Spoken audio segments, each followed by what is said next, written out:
Pretty much. Many thanks for staying with us. And in case you're joining us right now, you're just in time for the big conversation here on KTN Prime. And tonight we're talking about matters, the campaign spending limits, which was gazetted, by the way, by the Independent Electoral and Boundaries Commission on August 9th. That will govern the spending of those aspiring to run for different seats here in the country come August 10th. 2027. Now, how will those limits set by the Independent Electoral and Boundaries Commission impact or affect businesses here in the country? That is what we seek to help you understand as a business owner and as a Kenyan, and also as an aspiring politician, or whether you're indeed aspiring to be a first-time politician or you're defending your seat, regardless of the status. But before we begin this conversation, let's just have a look at the story in regards to those particular spending limits set by IEBC. The Campaign Financing Regulations 2026 and spending limits for the 2027 general election have cemented the notion that Kenyan elections can cost an arm and a leg. The limits, published in a special Kenya Gazette dated August 7th, 2026, cover presidential, county, National Assembly and County Assembly contests, as well as political parties participating in the election. According to the Gazette notice, IEBC has set the spending limit for presidential campaign at 6.1 billion, 1.7 billion more than the earlier drafted 4.4 billion. Na wewe ukitaka kuwa president katika Kenya hii, mimi ndio naweza kusaidia wewe kuraise hata 1 billion kwa dakika moja. Ndio wewe president. Utauliza upresident na pesa ya kusaidiwa. Hii pesa yote ambayo unaona nimeshika hapa ni watu wa Kimini ni wametupatia hapa. Na ni kwa sababu kuna wengine walisema hati hawezi kuwa rais kama hauna pesa. Sisi tunawaambia hata kama hauna pesa na una wananchi, unaweza kuwa rais wa nchi hii.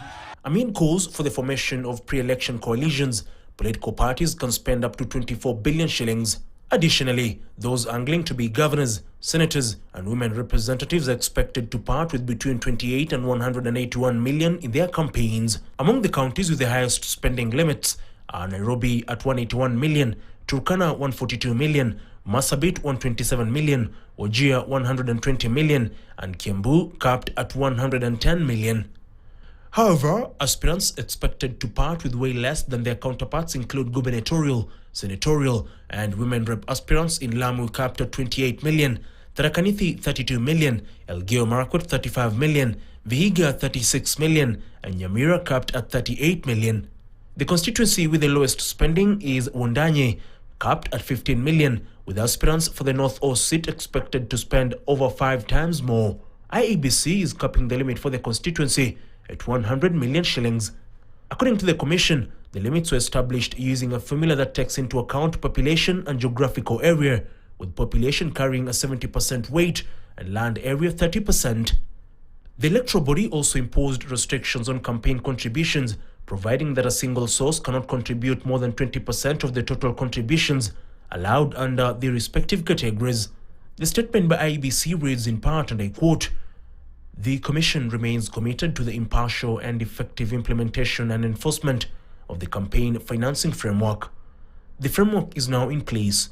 All regulated persons are required to take immediate steps to ensure full and timely compliance." Ian Kitani, KTN, Nairobi. Well, that is the spending limits gazetted by IEBC. Let's jump straight into it and allow me to introduce my panelists. To my immediate right is Professor Peter Kagwanja. Very good evening to you, Prof. Good evening.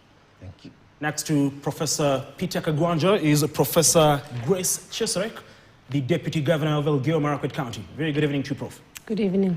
Many thanks for making time. Also joining us is Dr. Steve Gashi, a PhD, a strategy and economic expert. A very good evening to Dr. Good evening. I must say I'm privileged to be speaking to two professors and a doctor this particular evening. Gentlemen, allow me to begin with Professor Grace, as they say, ladies first.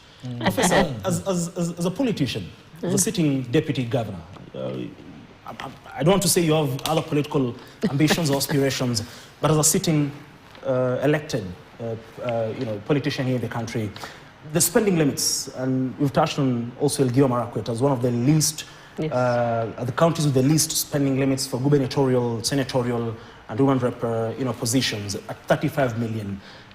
What do you make of it, the limits in itself generally?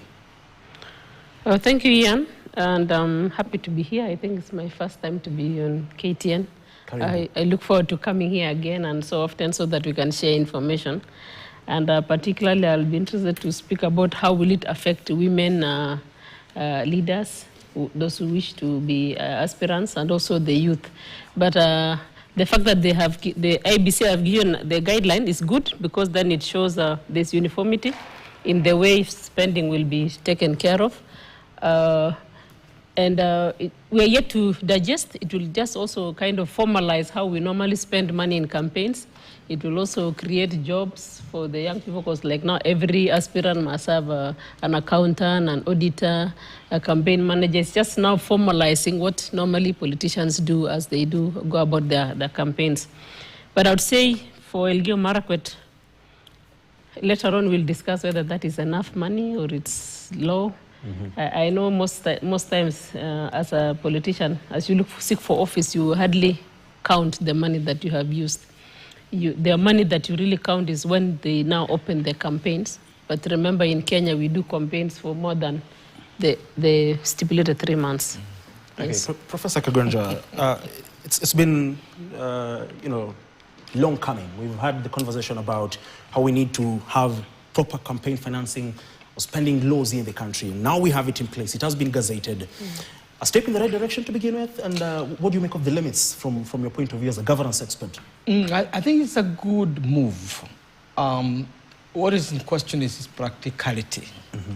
It's a good move because the driving spirit is that by regulating campaign financing, you are creating a level playing field for all candidates. This is the general assumption or thesis. You are also trying to avoid a situation where leadership is bought, not determined by the voter. And therefore, you reduce the impact of finances in producing the leadership of a country. It's a noble and a moral goal that we should all aspire to. But the devil is in the timing. Mm-hmm. As the professor has indicated here, the big question is, when do you start auditing? When does campaign literally start? Because already in Kenya, we are pursuing a model of politics called perpetual or continuous campaign. Campaign kicks in immediately. The last ballot is cast, and the winner is announced. Then the next campaign starts. Second is how do you begin to tabulate?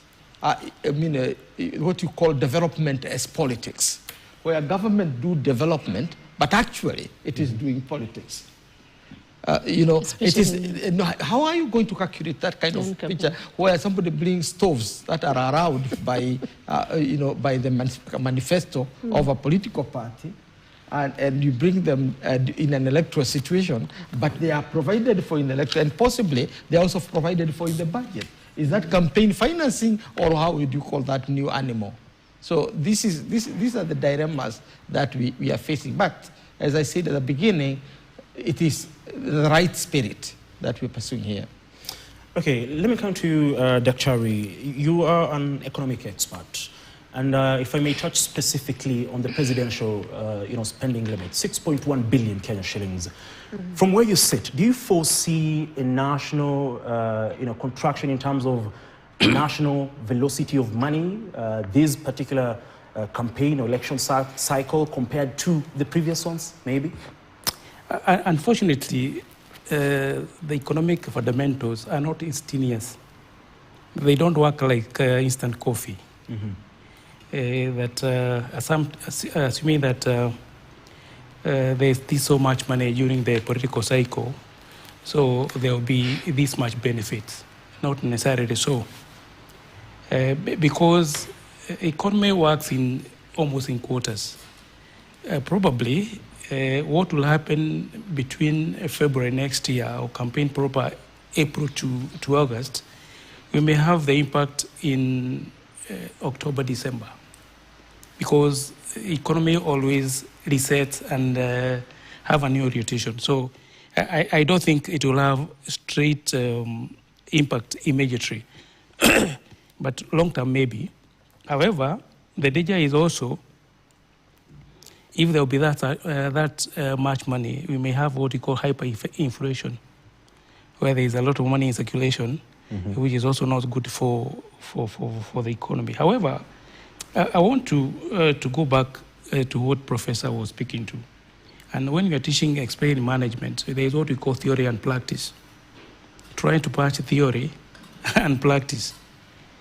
And we say a hypothesis is a wise guess. But for it to hold, it has to have holding assumptions. Okay? So when you talk about this money, is we are assuming that everyone will spend, if you have 10 candidates, for example, for governor, each of them will spend 100 million, which is not necessarily true. And also there is Olokarau learning curve that the politicians have learned that it is not how much you give that you need to look about what is acquisition cost. It is not how much you give that give you votes. So they will be looking at the return of investment. How much of that you want to invest and how much do you get in terms of votes. So I think there is what, and also, do IBC have capacity to ensure compliance? No, it's not possible. So I'm trying to see how the implementation will take place and how they ensure compliance. They don't have capacity to do that. However, small businesses, we might have here and there beneficiaries. However, also there's been a lot of disruption, technology.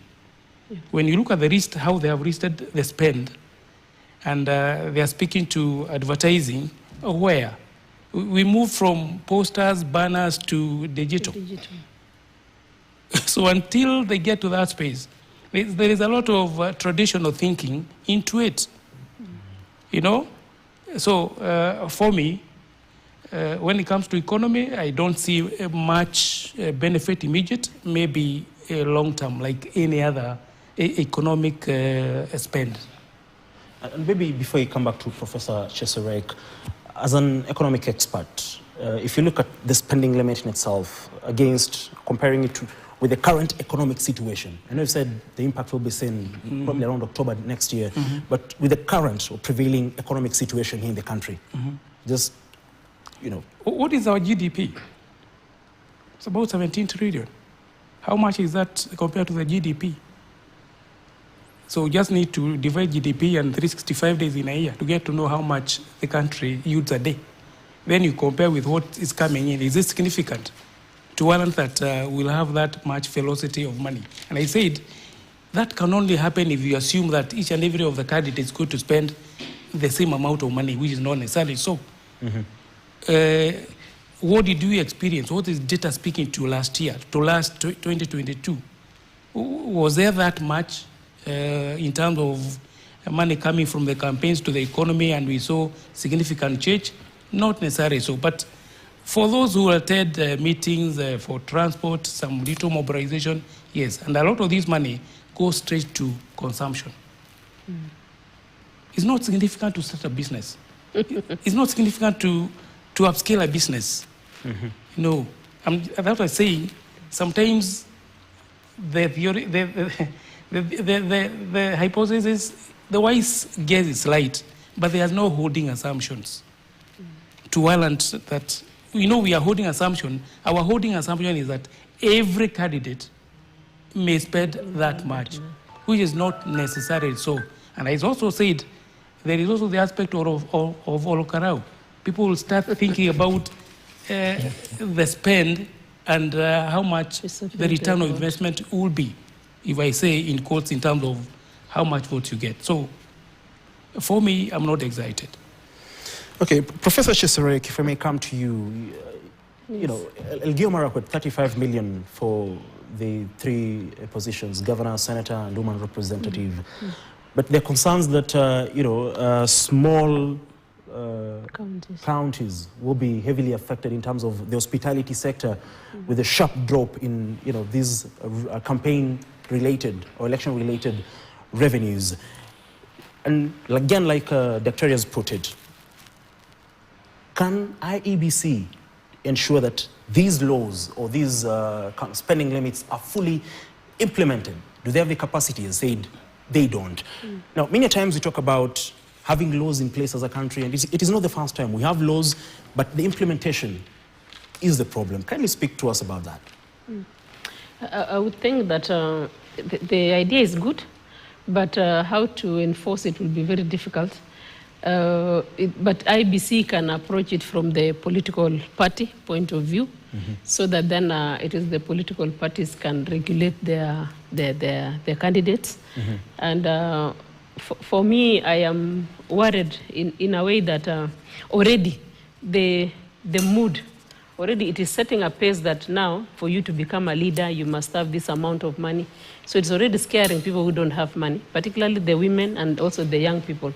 And we know from the previous elections in 2022 and even earlier on that there are people who just came from the village, they are primary school teachers, they are working in a high school, they are just fresh graduates, and they were elected by the people, and they really didn't have, okay, they could have used minimal amounts, but it was not like the way it has been put. And I'm looking at the amounts required for an MCA, the amounts required for a women rep, and the amount required for MPs, particularly women MPs.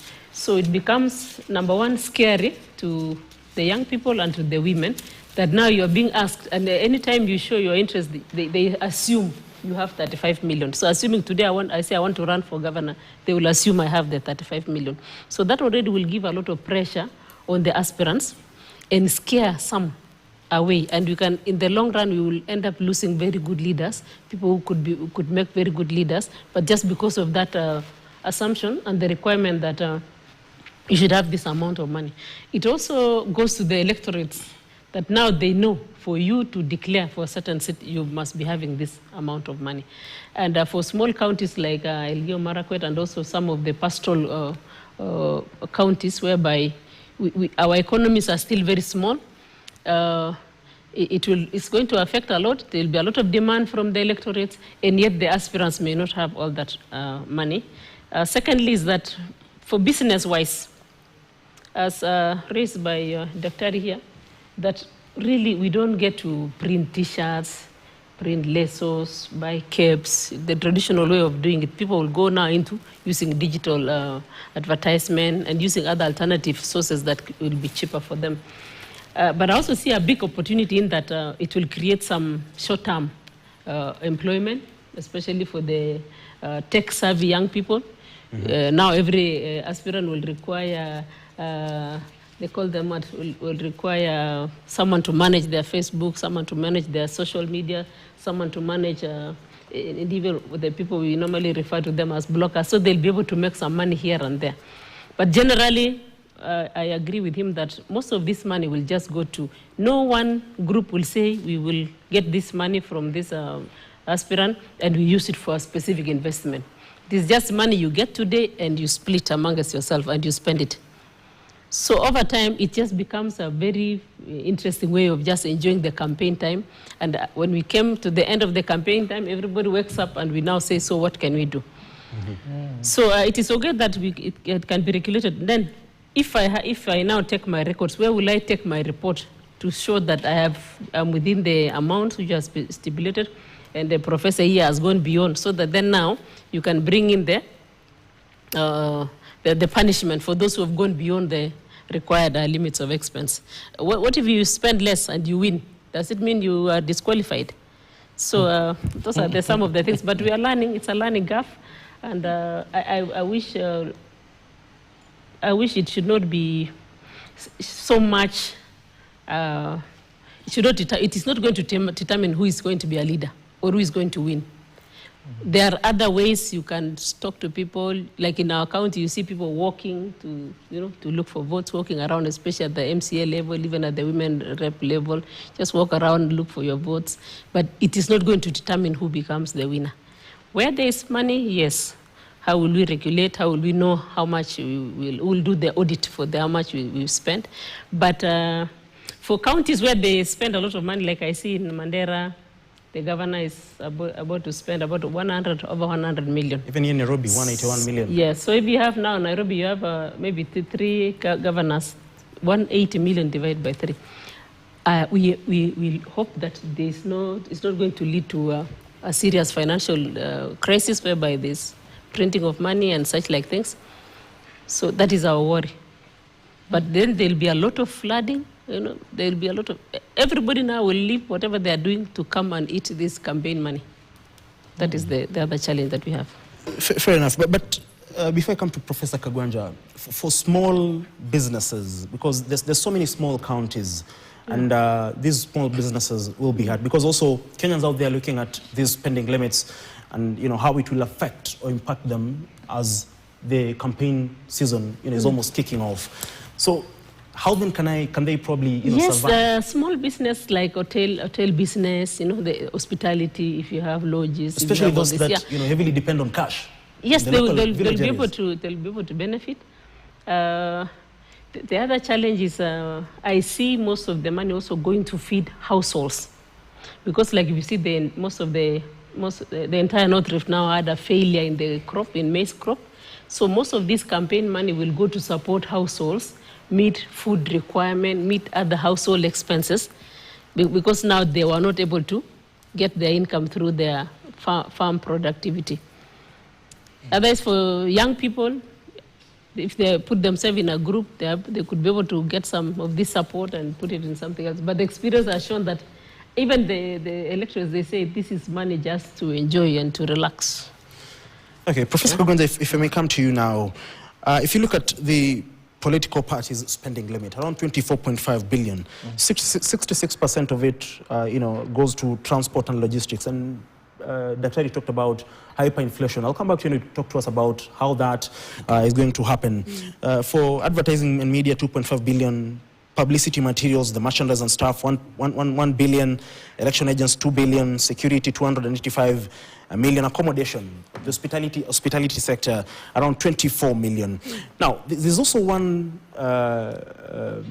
regulation that a single or individual corporate donor cannot give more than 20% of the candidate's set amount. Then one would wonder, how does that particular 20% cap on individual corporate contributions change the dynamics of the relationship between the corporate world and the political class? I think the IBC is doing a very good business in trying to trap the whirlwind. I wish it success in trapping the whirlwind. The second thing is to say that IBC is also trapped in an eternal tension between the need to expand business and the need to regulate spending. And that, again, is a contradiction it's not going to resolve. We all agree, basically managing, managing the skyrocketing of campaign financing is a noble thing. But the reality of the matter is that in an economy like this one of ours, where we are really, on a shoestring budget, I think it's immoral to try to prevent business from thriving. What do I mean? The campaign season is when people spend. There is no other time. And people fundraise within and without in order to spend. I understand what Dr. is saying when he says the economics of it may not make sense. Two, it can have side effects, for example, inflation and so on. We had that in 1993. But for the time that the campaign season is on course, I cannot imagine a better economic dynamic than that. Remember, and this has been said, elections is a big business moment, and it's also a high-risk business. So it's both ways, and that's the nature of business. It's all about opportunities, and it's also about the risk. Now, when you begin to look at the many things that are supposed to be done by political parties, for example, and by individuals, And then some of these regulations, which are well meant, become a hindrance to the growth of the economy and the growth of the business. You want to print as many T-shirts as possible. You want every candidate to produce a manifesto and print it so that the young people who are seeking employment will have something to do and money to make. You want parties to print billboards and post them there, despite the changing nature of technology that is going digital. But marketplaces will always be attracted to billboards, and not necessarily the digital campaign. So in a word, if you look at the litany of the kind of regulations that have come in place and their purpose, most of them are actually going to be defeated, not by the failure to understand what is needed, but by the reality of the marketplace. Because markets are not regulated by law. They're supply and demand. If you go to the economics, market supply and demand are the ones that regulate the market. And take it or leave it, election moment creates a new market situation, and that market situation determines its own logic. It cannot be determined by an institution, whether it's IBC or any other. Now, if winning requires you to have money, you look for money. And if the money is limited by IBC, you'll be clever enough to look for alternative means of spending without getting through the hoops of auditing and financing. You have a whole campaign machinery. You can tell Kamau to spend and Otieno to spend on this, and the others to spend on this. Others can buy materials for you freely, and you are allowed to accept gifts. Why not? So this is why I'm saying it's really trying to trap the whirlwind, and in so doing, you are fighting with the forces you cannot defeat. You can never defeat the forces of the market. When demand comes, and the demands must be met, that is where the IBC finds itself. I appreciate its desire to reduce corruption as people try to create war chest to fight in 2027. That's a good ideal, but is it going to limit that? Is government officials, those in positions of privilege, going to stop accumulating wealth in order to win the election? No. Are we trying to create a level playing field? No. So in a sense, we must say that this is an exercise in routine work. It is not really a serious business. I know there are regulations. IBC says they conducted proper public participation. I mean, public participation is good, I'm saying, but not all things that we do are meaningful. Not all things that are described as procedural have procedures. There is something called routine. You do something because it's routine, and you have seen that in Africa, where elections are not necessarily what you call elections. They're just to fulfill a requirement. In Uganda, for example, would you tell me that what we have seen since 1986 are elections, really? Because of the nature of the dynamics of things. Yet, if you ask them, they say, yes, we held elections and the leader got this and that. That is what they call electoralism. But what is the position here? IBC should be allowed to do its work. But I don't think there are many people who are going to take it serious. I'll try to take it serious myself, but I'm not sure there are many of my colleagues who take it serious. Because it is an exercise in trapping the wind. What happens elsewhere, like in US, since you have this global perspective, and we are leading, we could be leading in Africa? No, this is the same problem they are having. In fact, in the US, it's a question, it has gone to the level of regulating gifts. Because some gifts are too heavy, they can win elections. Okay, let me talk to Daktari. Daktari, as an economist, 16 billion of the 24.5 billion or thereabout is around 65 or 66% thereabout of the total amount. This much concentration of the political parties' spending limit on the transport and logistics sector, talk to us about it. And then does that concentration in that sector alone probably end up causing inflation short-term inflation, if I may call it that. And you earlier on you said it might not be that good. Why is it so? Well, I'll come to that, but I don't want to lose something I picked from Professor, especially on the sanctions. When she asked, and it's a very good question, she asked, at what point will IBC sanction?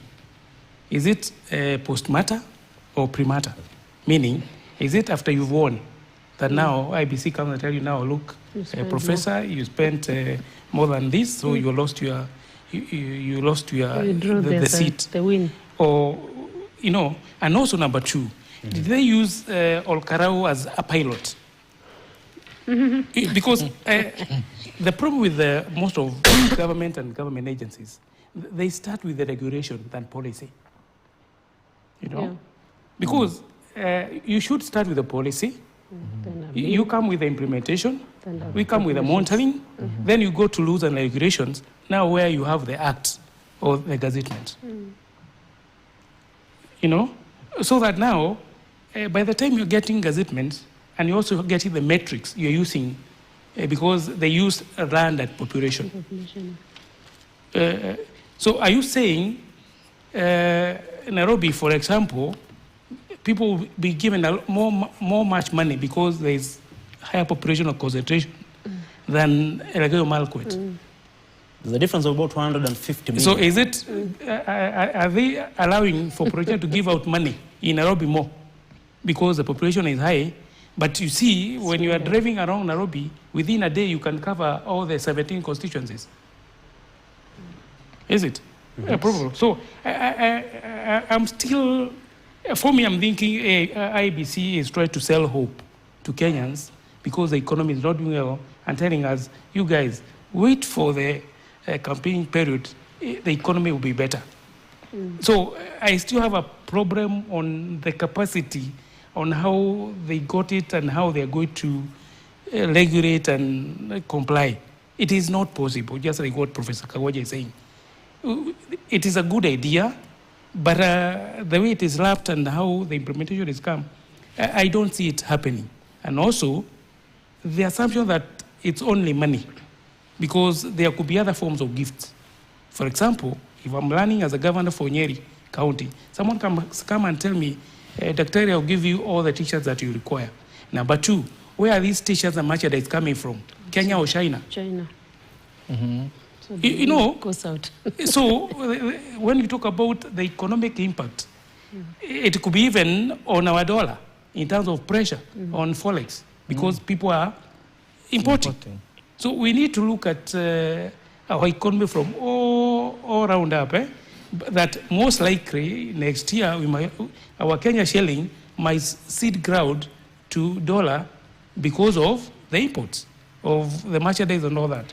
Number two, when you talk about hyperinflation, and I have nothing about Karau, it's only that it's a recent learning pad.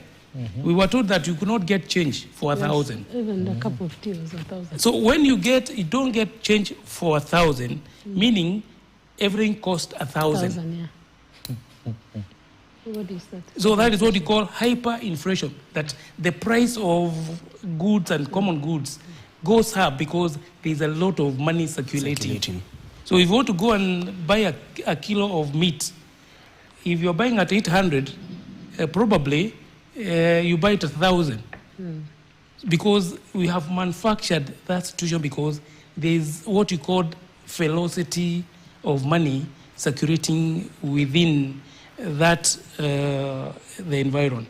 So probably, of course, the hiring of shoppers, the cost will shoot because there will be demand. But would that then have how much you hire for shoppers? Will that have any impact on the economy? No. Who are the owners? You might have some capital freight going back to the owners of the investments. So I think we need to look at very realistic, and I was saying, for the the micro businesses, not macro. The micro business may have some warmth out of the campaign, the teas in the market. How much will people really get out of these 300 shillings. So quantify it in terms of making an impact even on the household. So I'm not an agent of doom, but I'm saying the economic fundamentals are not supported by such. And even if we'll get the impact like any other economic environment, maybe after 3 or 4 months, that's when you know the economy will reset. There was this amount of money, there was this small business that started, and then maybe it's growing. Okay, before I go to Professor. I think I would like possibly to expand on what the Prof is saying, but basically take a different line. That if you sit down and do a list of the services that are required, the products that are required, and let's say things like conferencing and so on, and you also the transport for car hires and all that. One thing that comes to mind is that you cannot avoid saying that this is time for spending. And just like Christmas or New Year or any other big holiday, the Valentine and so on, there is heavy spending. And if you ask the people in the hospitality industry, particularly in rural areas, this is when there is the urban-rural migration of resources, because you become interested in rural constituencies. So the economics of it is not in doubt. What is in doubt is sustainability of that economic boom and how long it lasts. And Kenyans are quite ingenious people, Professor and Dr. They're very ingenious people. Because they know the elections or politics has become business. Yes. They have managed to spread that, and therefore we are beginning to get what you can describe as electoral economy. And I am sure those in economics departments will now have a challenge to encourage some of our masters and PhD students to study the economics of elections. Yeah. And you are going to have 2 trajectories. The first trajectory is the peak during the election period, the 3 months or so before the election. Before that time, there is a straight curve of what you call perpetual campaign. And perpetual campaigns that you are spending on a day-to-day basis in the media. And I'm speaking as one who is familiar with the running of political parties, specifically, and individual campaigns of, let's say, presidential candidates. It starts years before the re-election, and there is a huge budget to that. So again, we need expertise now, and I'm saying it in front of our national television. We need very serious research, not only to guide IEBC, but others in terms of the economics of elections. Why do I say so?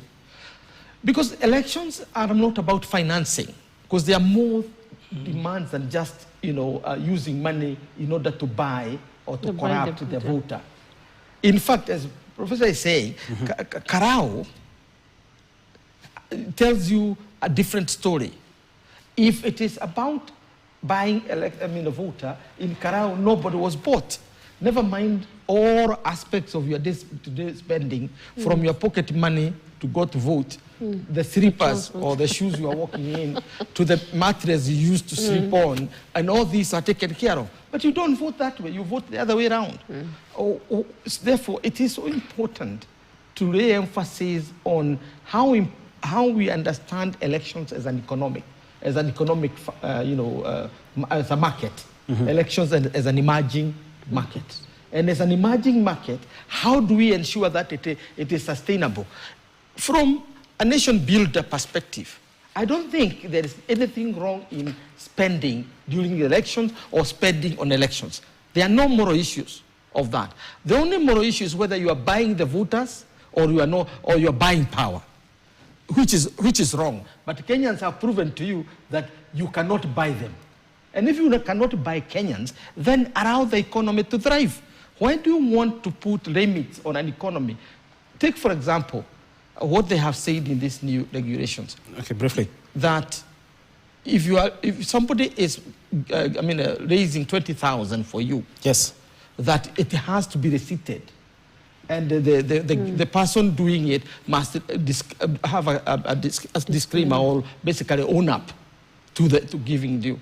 How useful is that in terms of the economy? Because gifts are natural gifts. Why should somebody be told how to gift? I ask people to come to my aid. Why do you want to limit the hearts? Why do you want to audit our hearts?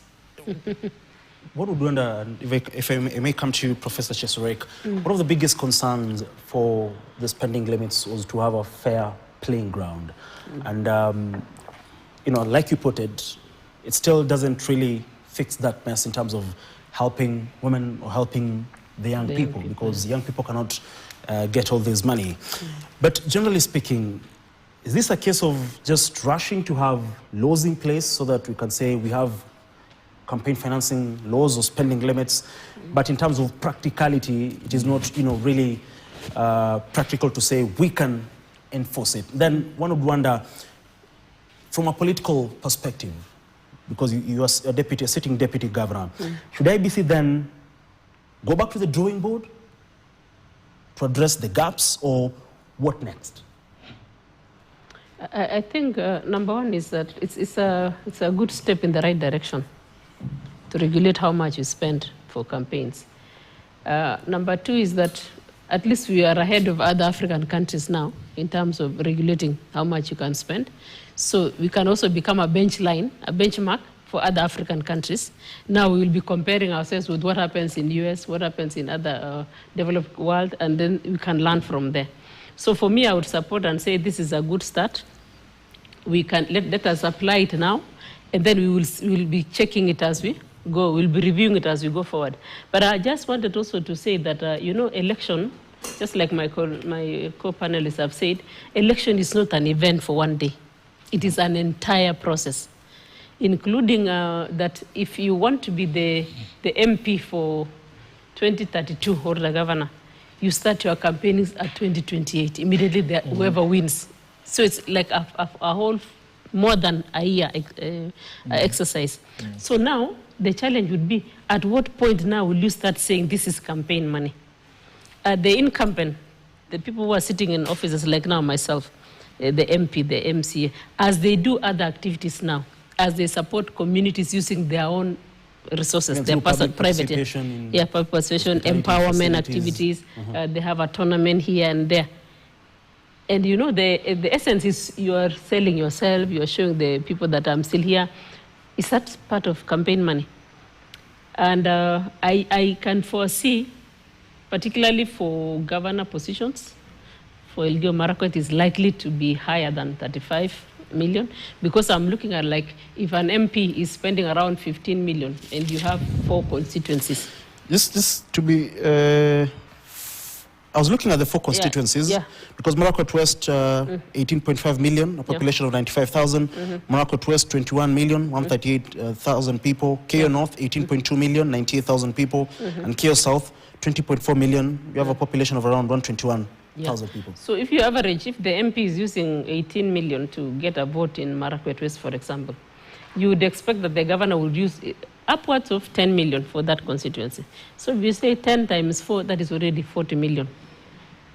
So I see the possibility of people spending more, but how we will hide ourselves is we will start spending that money now, before the 3 months announced by IBC. Then the other economy is that for counties where we have a strong party, the biggest economy would be around party primaries. So does that party primaries fall under IBC? It is outside IBC timelines. So how do you call that money? Is that now campaign money, or that goes to the party expenditure? So for me, I was suggesting that it would be a good thing that IBC has an arrangement with the political party and using the political party's office, so that then the political party can be giving feedback to IBC on how much their aspirants are spending. Otherwise, it's going to be very difficult. If I may ask, would you probably have an idea of a rough figure that you spent together with the Governor Rotich in 2022 in terms of campaign limits or campaign funding? Just like when you're building a house, you count, and then you reach a point where you can no longer count. Yeah, but it was in that range of 30-something. I'm asking that question because something million, yeah. I think 3 months ago I was speaking to a sitting legislature from Wasingishu County, and was telling me he spent around 50 million shillings for sitting legislature. But did he win or he lost? Yes, he did. Oh, he was So yeah, and of course, if you go to a neighboring county like Wasingishu, which is a city, that's a city in it, the amounts will go up. Okay. But I want to say that we will feel the business, and again, going to Olkalao style, you know, now the electorates we are dealing with are not the ones who went into elections in 2022. They are now very knowledgeable about why you are coming to ask for the vote. They have been told there is a sitting allowance, there is a listening allowance, there is a clapping allowance. So you can imagine these electorates. And then the issue of youth unemployment, I don't want to forget about that, the issue of youth unemployment. And the issue of the economy, generally the economy is hard for everyone. So you'll find that everybody will be in the campaign rally. If you call for a meeting for women, you find there are young people and there are old people in your meeting for women. Okay. If you call for a youth meeting, you'll find there are wazee hapo and a few ladies, because they want to be given something to take home. So in other words, they'll be looking at the campaign period as a way of also trying to meet their own personal needs and trying to survive with the tough economic times. Now, my other worry at the county level is, they also say freely come, freely spend. How we need to think of how to regulate even on the time to do campaigns, regulate on how to manage too much consumption of alcohol, which can again become an health impact after the electioneering period. So there's so much that we can look into other than just the money.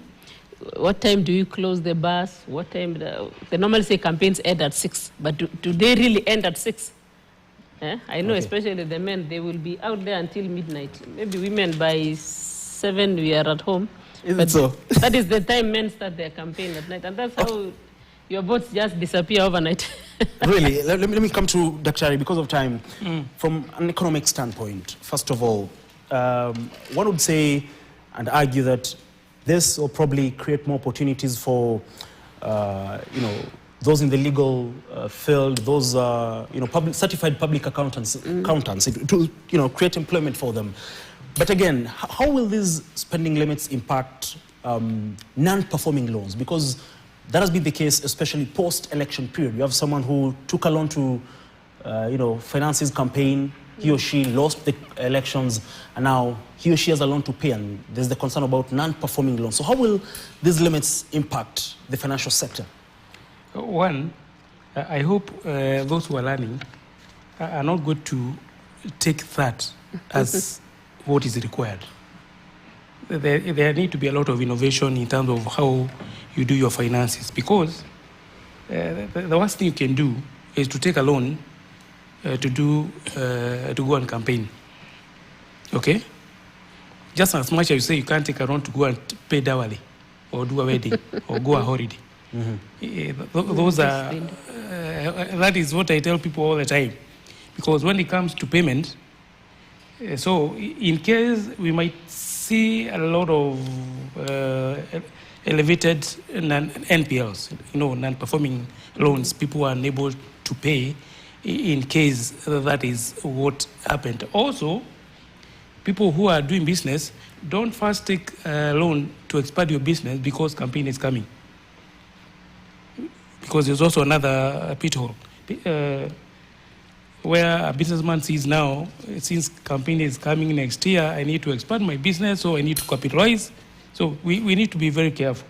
Number 2 years, there are going to be opportunities for, if the compliance happens, the legal, of course, there's a lot of legal aspects, and also accountants, because you need to keep the books, and also there will be a bit of auditing of the same.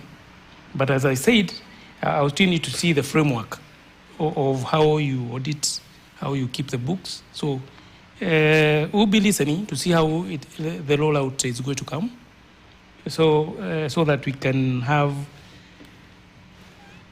It's still dicey for me in terms of how the implementation exactly comes. Because I said, was Olokarao a pilot of this?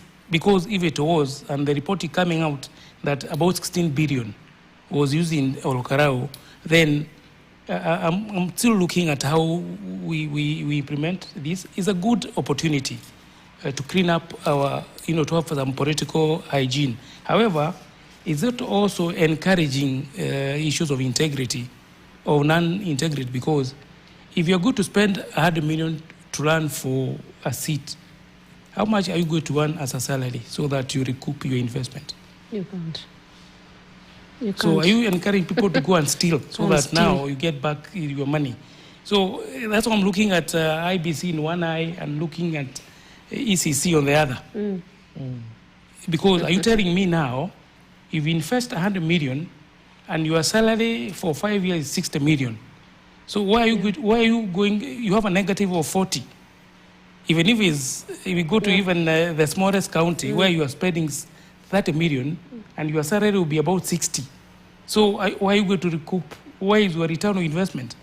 So is it high time IBC should be talking to ICC so that we get to know the relationship between the two? ECC, okay. Because it is encouraging, it is opening a lot of things. And also, is IBC telling us it's correct to give out money? Is this money to go and dish out to people? Is it just, or is it for logistical capacity? I think that we need to operationalize the definition of these envelopes. When you say this much is for this, is it to give people, or is it to, or are you telling us must you have money? I have been in a campaign in a governor in Nyeri, a bit away, and he spent very little money because people already knew what they wanted in him. Yeah. Even the Makueni case. So we need to revisit this. Okay. That are we saying that we might lose very good candidates because he never gave out money? And anyway, it's legal within IBC to give that. Okay, we're running out of time. Okay, starting with Professor. No, I just want to say as you give your final submissions. Yes, I just want to say one thing, that there is a general assumption by IBC that campaign financing is a formal business and it is individualized. In other words, it's the candidate spending. Yeah. But forgetting that the communalistic nature of our politics. When you go to politics, you don't go alone. You are going as a larger group. Take, for example, northern Kenya, northeastern, for example, among the Somali. These are clan business.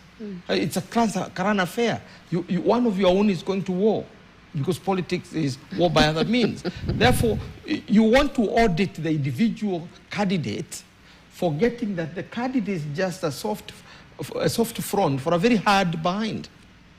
The financing is different. Therefore, one need to make a case that part of the problem with implementing IBC regulation is the failure to understand the informal nature of the election economy. Yeah. Election economy is far more informal than even the juakali that we keep on talking about. Okay. Thank you. Professor, kindly, your final submissions, briefly. Okay, I would be more concerned with because we are still arguing about the two-thirds gender rule in Kenya. And as you are aware, Kenya now is behind most of the East African countries. We are at 23%, whereas even a country like South Sudan, they are at 32%. Uganda is at 35%. Of course, Rwanda is leading with the 64%. Tanzania is at 40% two-thirds gender rule.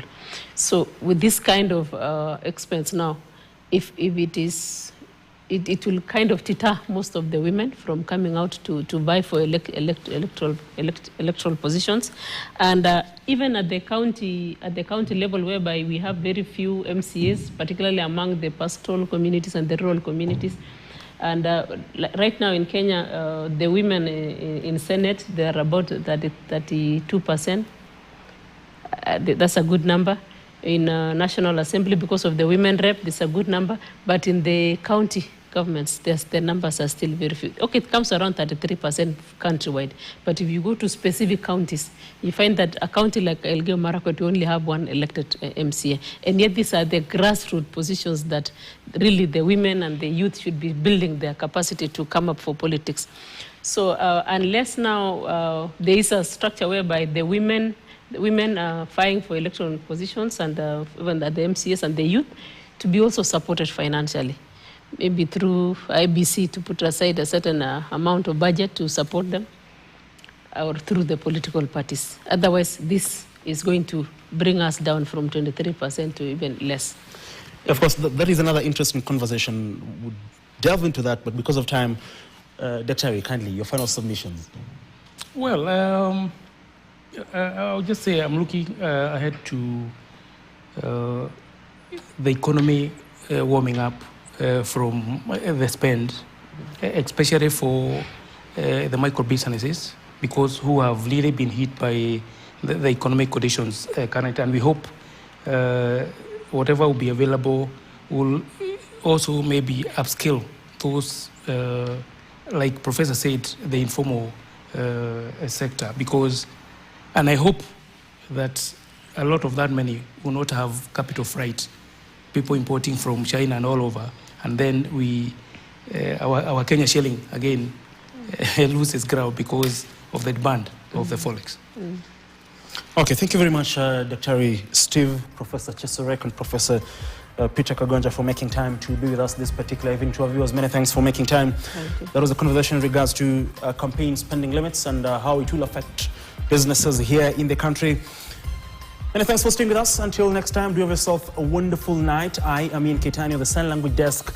Of course, earlier on was Angel Lois. Good night, and like always, God bless.